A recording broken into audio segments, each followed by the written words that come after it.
Hey, Steve and Sabrina. Looks like we're streaming live. Fantastic. I think we need to make some t-shirts. How's it growing? Wouldn't that be awesome? I really like that. Definitely. All right, we are good to go for our third episode of Legumes in Space Live Ground Trials Edition, ExoLab-10. Let's add some more words on there. Right? Absolutely. Hey, Katie. Good to see you.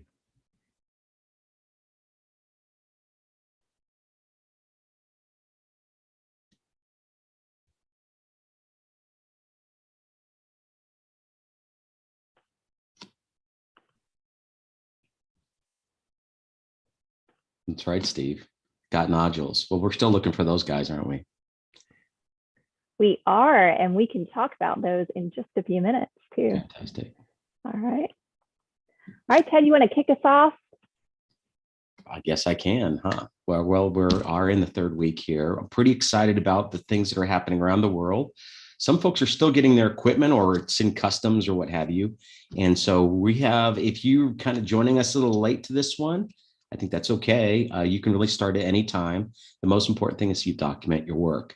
There will be another cohort starting on the 12th or 13th, depending on where you are on the planet, in May.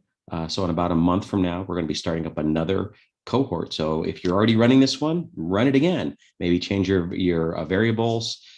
Think about how you might get a more prodigious production out of your seeds that you're growing there, whether they're in an ExoLab or they're in some upcycled material or anything else. We're really excited about the work that you do.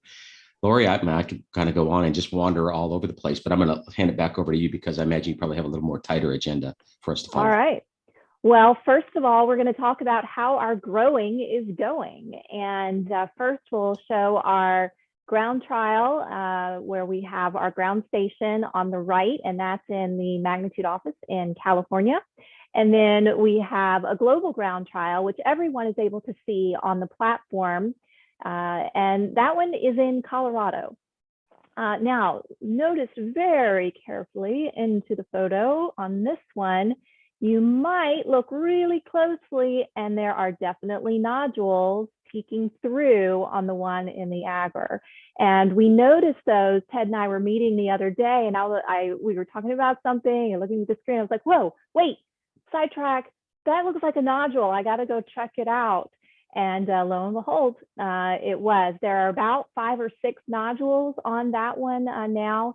It's very hard to tell with the one in the soil if it has nodules because the roots are hidden, though there is a good shot of the roots from the back of the tubes. No nodules on those. But what I did notice is a difference in the leaf size. The ones in the soil have larger size leaves compared to the one in the agar. And so we want to think about why that might be. And then I'll stop sharing here, and we have Mary Vaughn with us, and she is a teacher in Florida working with her 6th grade students. And she shared these impressive photos of her alfalfa plants going today. So let me hand it over to Mary to tell us what's going on in her classroom. All right, so I'm sharing our screen, and these are our alfalfa plants as of today, day 21. So we just have a week to go. And the highest is 12 centimeters in height. And it is in a simulant, a Mars kind of simulant soil. And then they're just, it's kind of like veggie. So it's a wicking mat that's below. So they're watered from below, but they all look very healthy. There's about five seeds were planted in each pot, kind of clockwise, and then one in the center. So, yep. And it's a 12-hour light period and 12-hour dark. Oh, Mary, that's fantastic. So you're using when the mat goes dry, is that when you're hydrating it again, or do you have a special schedule that you're following? Yes, so it always falls down. It's supposed to be taped right where that duct tape is, but there's a little controller. It's so that when it gets below 50% humidity, then we douse it really quickly. So the wicking mat pulls it all together, to each pot, but about 200 milliliters of water. Wow. And you're saying So you're running a simulate of what you might expect to find on Mars in terms of yes, the material. It and doesn't have the salts in it, does it? The perchlorates? no, and what it is, it's actually what they use. It's the clay that they use on the baseball fields. Okay. So Yeah. it's kind of like what Veggie uses in their setup.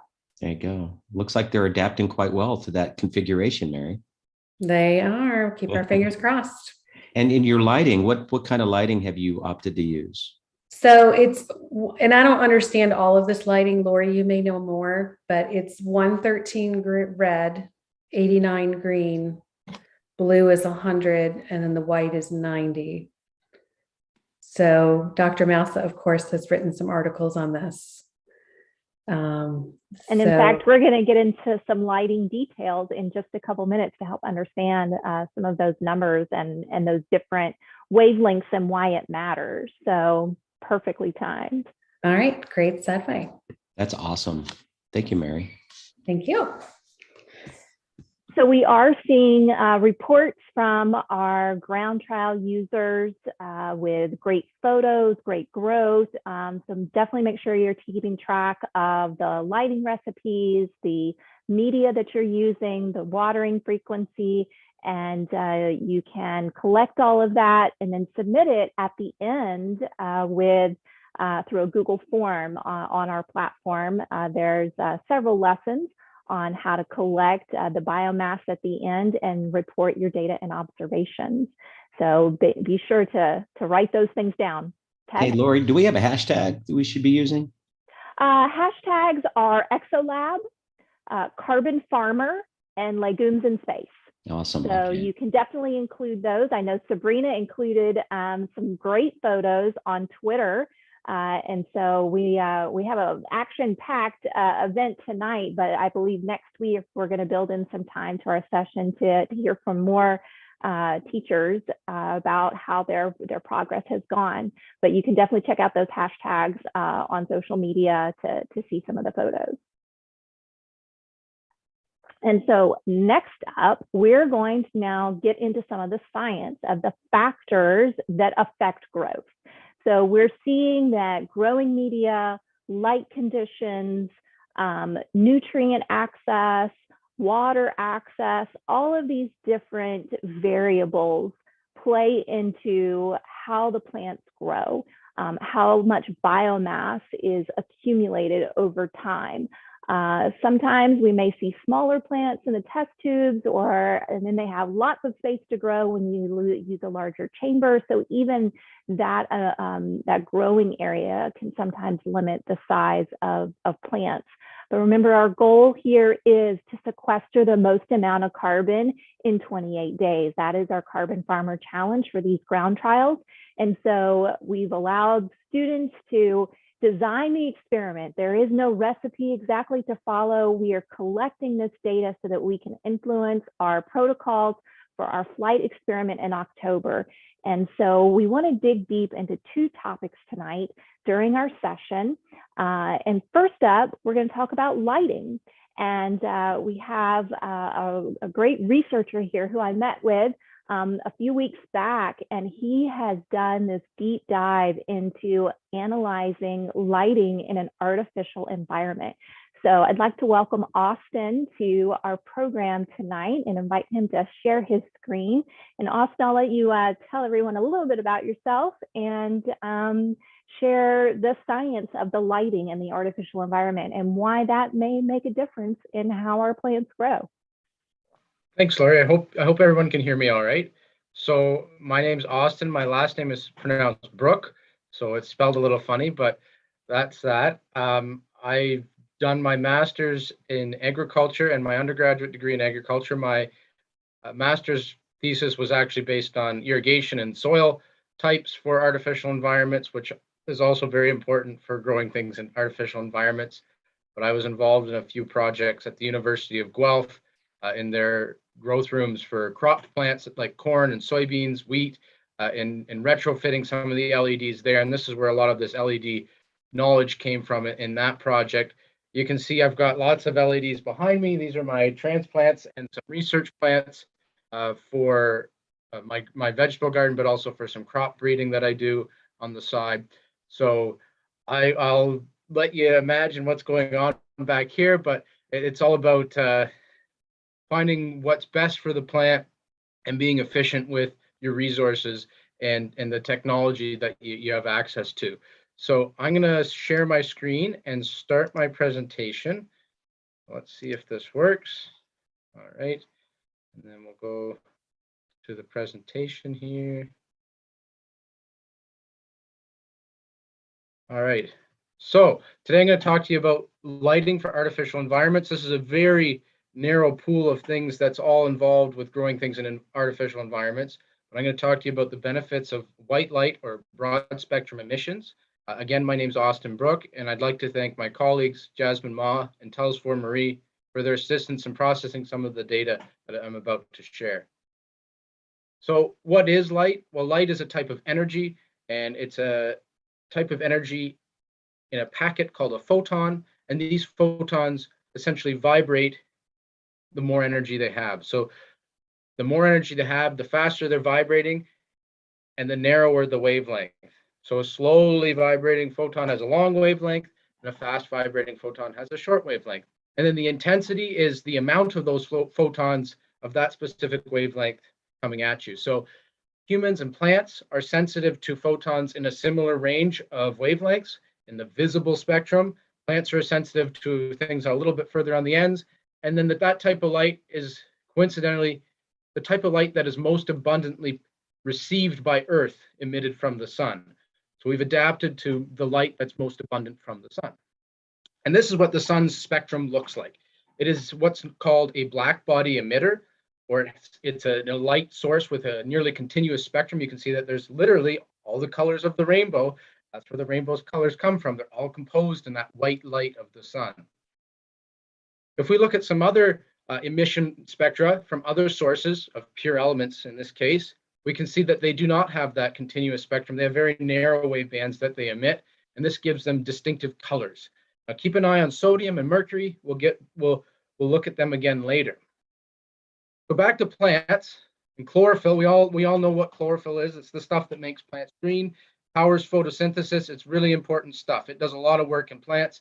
And chlorophyll absorbs mostly red and green light, and it looks green because, well, it's not using a lot or absorbing a lot of green light. This is all true stuff. However, plants do use green light. Just because chlorophyll doesn't mean plants don't. So photosynthesis is a team sport, just like running a relay race. And if you had somebody try to run that relay race all on their own, I'm sure Usain Bolt could run it a lot faster than I could. But if he got 3 of his friends and they all ran 100-meter segments, they'd be even faster than the fastest man alive would be all on his own. And photosynthesis works the same way. It takes a team to make it all work. So photosynthesis is powered by a whole bunch of different pigments that allow plants to capture light across the entire visible spectrum and a little bit beyond on both ends. So these are a few of those compounds that are involved in that process. So combined, this is the relative quantum efficiency of plants. So the ability or the efficiency of plants to harvest light, quantum light from the sun or other light sources. So we can see that plants, yes, they're really good at harvesting blue and red, but also a lot of the other colors involved, including that green light. Just because plants look green doesn't mean they're not using green light. Green light's actually very important. And so are a lot of these other wavelengths for certain life-sustaining signaling pathways and reproductive organs. We eat a lot of reproductive parts from plants like seeds and fruits, so it's very important to get those signaling pathways right. Now, another thing I want to go over here quickly is that I talked about earlier how blue light has more energy than red light. Now, that doesn't mean that blue light does more photosynthesis. Photosynthesis is a photon-powered process. So one photon of blue light does the same amount of photosynthesis as one photon of red light, even though a blue photon has twice as much energy almost. That energy that is in that blue photon is dissipated as heat, and the rest of that energy from the photon is then used for photosynthesis. A red photon does the same work, doesn't emit all that heat. So if we're trying to create light from electricity, red light is more cost effective to produce than all the other colors of light. And that's why we started out with some of those red rich grow lights. So I'll talk to you a little bit more about all the different grow lights or different types of lights that you can grow plants under. And plants will grow, but we want to find the light source that allows them to grow most efficiently, and in some cases create different reproductive structures that we actually want to eat. So here's a quick graph. On the x-axis, the horizontal, we have wavelengths, and then on the y-axis, we have the intensity. And we can see here that the different dotted or solid lines all are different types of light. But all of these different light sources have the exact same intensity, so the same amount of photons that the plant can use, but they look all very different. So I'm going to go through a bunch of different light sources here really quickly, but this is how these slides are structured. We've got a per wavelength or per nanometer spectrum graph, which is the rainbow with a very smooth line. Then we have that represented as bar graph, which is more similar to how plants are seeing this. They have pigments that absorb a range of wavelengths, and I've organized them into different colors here. So this is more what the plant would see. And then there's a red, green, blue image that we can see, and then some other stats if you're interested later on. Here's a close-up of that bar graph. All the different colors. These colors are based on the different compounds within the plant, and they're based off some of the same color definitions that NASA uses as well. So first we'll go to the black body emitters. A lot of heat, but not a lot of light. The sun is the number one, very smooth.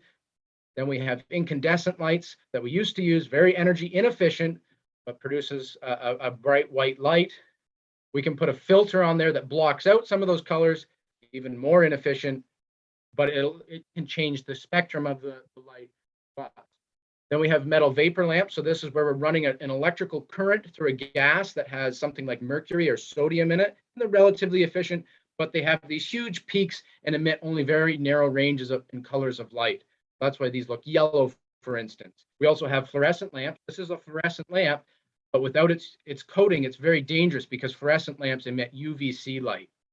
By putting on a coating on them made out of phosphorus, that UVC light is converted into visible light. So those photons are slowed down, the vibrations are slowed down, energy is released or dissipated as heat, and then those photons are re-released out into the environment as different colors, and this is called Stokes shift or fluorescence. So by slowing down those high energy photons, we can re-release them as something that's useful for us and for plants. But again, a lot of peaks in that spectrum, not very smooth, and not a lot of high efficiency red light available. On to LEDs. LEDs work by, you have a compound and you jam electrons through it. Those electrons are released, and the energy that they release is light, and light in a very narrow spectrum. We can create all kinds of colors of LEDs: violet, blue, green. You can make yellow, orange, red, very important. And you can put them together on an array. But the more diodes you add to the array, the more expensive that becomes. Chlorophyll, right? Red and blue, very important. These were some of the early lights. Plants grow under them, but you don't get all the signaling that you need. So we add the broad spectrum white lights. They work the same way with that Stokes shift. You have a high energy photon like blue. You put an orange coating on it, like this bulb here. This is a blue LED with an orange phosphor coating that creates that Stokes shift effect, re-releases some of those photons back as warmer or other colors that give us that white light. You can do it with violet, create cyan. You can do all these great things with Stokes shift. But what I wanted to do is create an efficient diode array. So this one here has 4 types of diodes: red, blue, violet, cyan, and then a special far red for signaling. And we were able to create a very smooth spectrum. Plugged that into my computer software and made a synthetic version of this. Now, I was trying to create something similar to the sun, but with a little bit more red and a little bit more blue, because we know that there's that quantum efficiency that we're trying to achieve. We're trying to match what the plant is doing already on its own, utilize all of its photosynthetic pathways to the utmost efficiency, and also help with the signaling processes along the way that help it flower and reproduce properly. So there's a lot of science here that I moved really quickly on a very small subject of growing plants under artificial environments, but we need to use broad spectrum white light, especially for our crop plants, because it allows them, one, to grow efficiently, crop plants create calories. Calories are very energy dense. It's a lot harder to grow corn under artificial lights than it is to grow lettuce. A lot more calories there. So you need those plants working very efficiently. So I hope you guys have learned something today. If you have any questions, feel free to ask. There's so much more. I have lots of different graphs of different light sources, and I hope you guys enjoyed this. Austin, you rock, man. You're going to have to come back and we'll talk more about lights. Really informative. And you crunched that in a very short window of time, too. How fantastic. Thank you. Wonderful. Thanks, Austin, for giving us that taste of the importance of lighting. And really, I loved the graphs and the representations to be able to see, because we often see plants growing under those magenta grow lights. And so it's telling a false story, because we often say or look to, oh, well, I must have those then. Everybody else seems to use those magenta lights. That must be the best thing. But as we talked about, there are certain, the crops and the ones that you described that you're growing, you know, you've got to figure out the right lighting recipe for your specific crop. So that's what we're trying to do with the alfalfa. And so you think white light is still going to be our best option for alfalfa? I sure do. So white light, or this more specifically broad spectrum emission, you're emitting a broad spectrum of wavelengths, but it's critical for alfalfa to have the right photoperiod as well. And then a little bit of what's called far red light can help with the whole process as well. It helps the plant signal. It'll help with circadian rhythms. There's a lot of new science going into this that really goes into the plant health and also lowering stress levels in the plant. And by lowering stress levels, you can increase productivity. So managing the light environment, just like us, when we get to go out on a sunny day, we feel a lot better than sitting under a crummy artificial light inside. So the plants are the same way. Like I said, we've got the same pigments that allow us to sense light as they do. We both actually have cryptochromes for sensing blue light. It's a very old compound that both animal and plant kingdoms use to sense what's going on around them. Wonderful. Thanks. Well, if you do have any questions, you can put them in the chat, and we're going to move on to our next factor that could really affect growth. And we have Jessica on with us tonight, and she is the co-founder and executive director of the Great Plains Regeneration. So I want to invite her to give us a perspective on on soils and on the farmers that she works with to try and grow food more efficiently and nutrient dense at that. Jessica? Well, thanks for having me, Lori. Nice to see you again, Ted. It's great to be here. Like Lori mentioned, I run a nonprofit. I'm based out of Manhattan, Kansas, and I am actually a Kansas wheat farmer as well.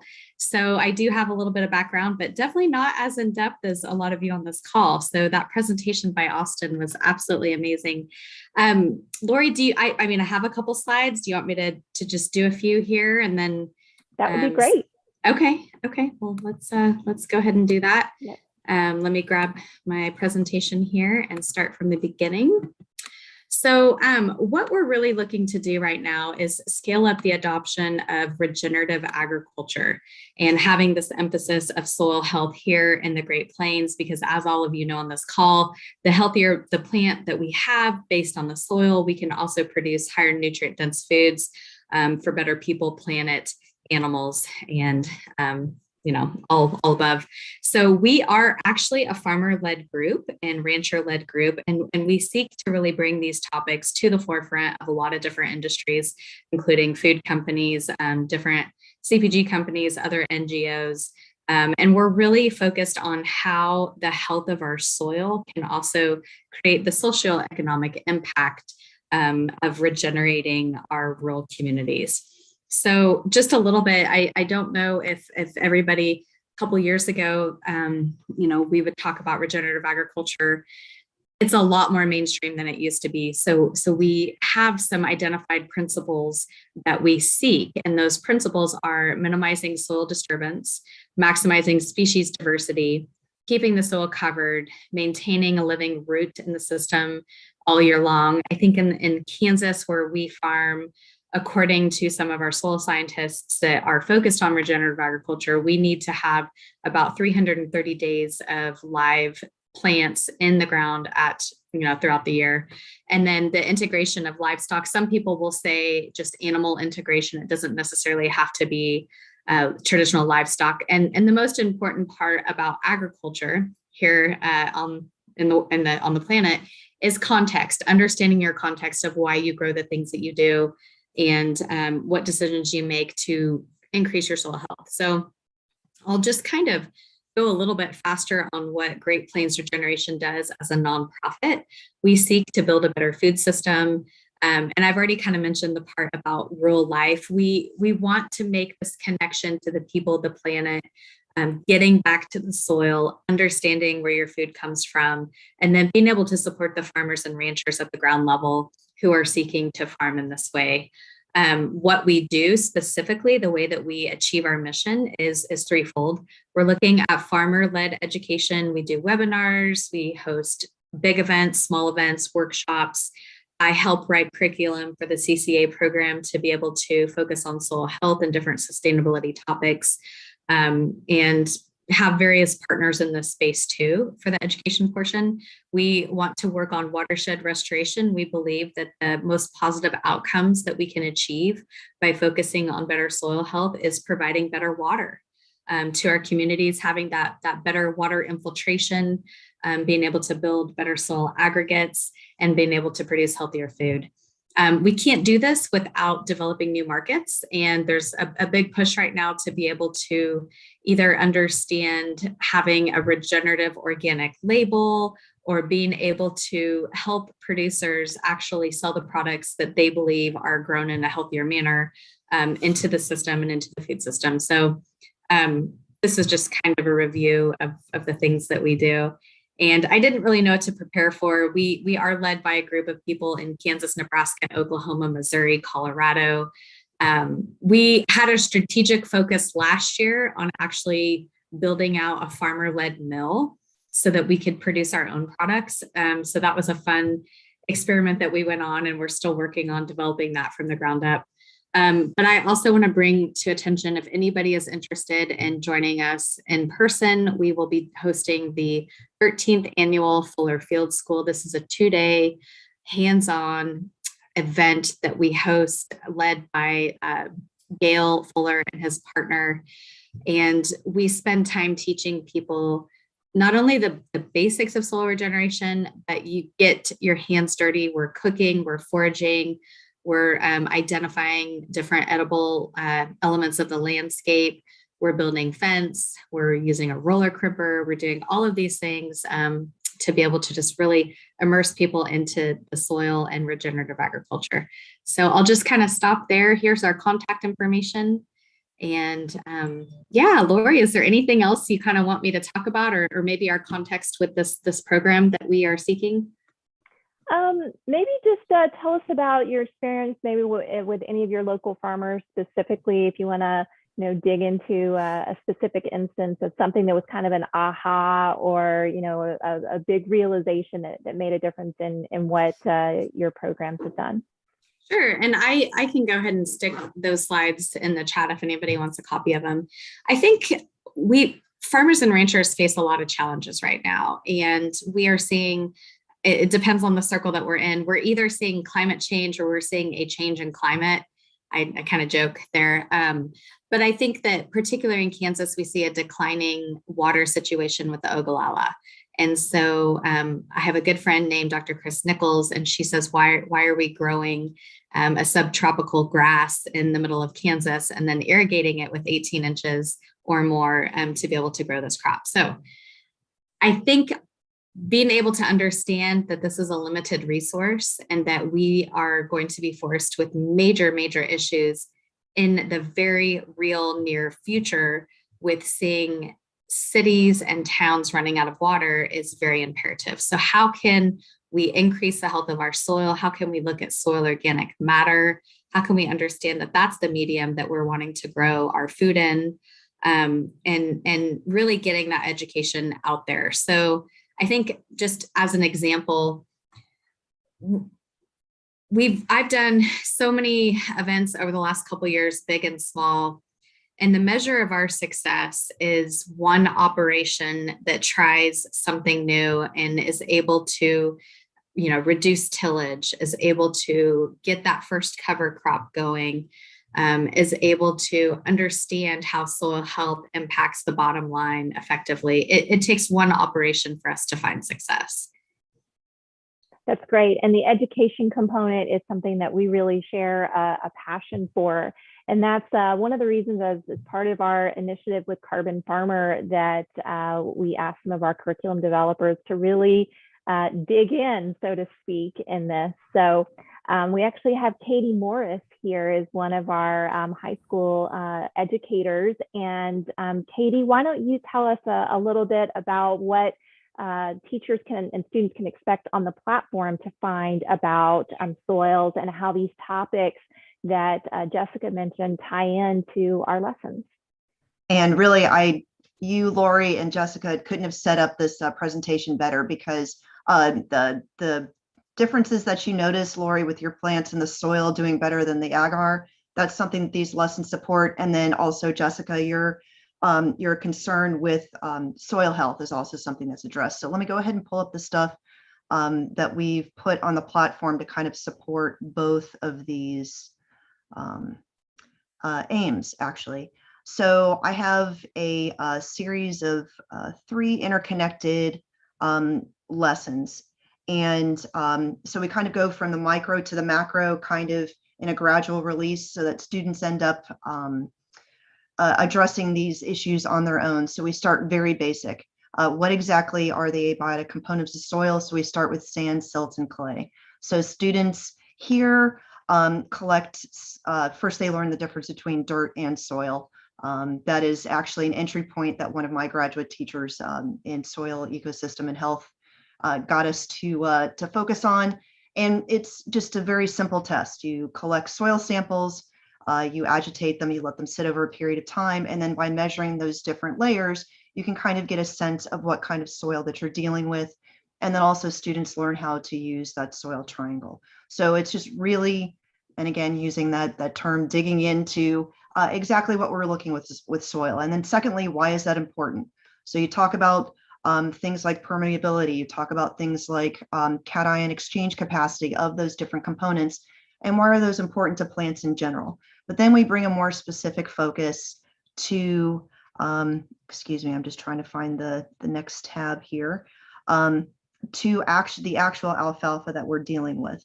And again, talking more about the nutrients that are within that soil. How does pH make a difference? And again, that cation exchange capacity, which is how soil particles kind of grab and hold on to those nutrients so that the plants can then eventually use them.